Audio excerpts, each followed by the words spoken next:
Selamat pagi, saya sedang minum kopi luwak albino. Mau saya tanya harga karena sangat mahal.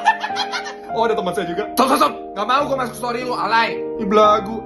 Kita tuh harus berbagi story biar pada iri. Lihat KTP gue guys, pekerjaan nyantai tapi orkai. Faedahnya apa sih kayak gitu? Boy banget sih lo. Gue nongki buat happy, bukan keki. Malah sosok menasehati. Thanks, bye. Lupa diri. Ada siapa tuh di mobil gue? Mana utang lu? Hah? Saya dari lahir gak pernah ngutang.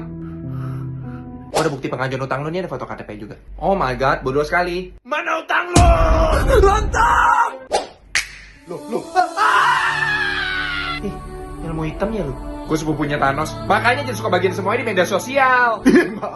Berbagi data pribadi di media sosial akan meningkatkan peluang kamu untuk menjadi korban penipuan. Lokasi rumah, nama orang tua, dan foto-foto pribadi bisa menjadi target kejahatan. Kita harus lebih sadar akan pentingnya menjaga privasi dan bijak dalam bermedia sosial.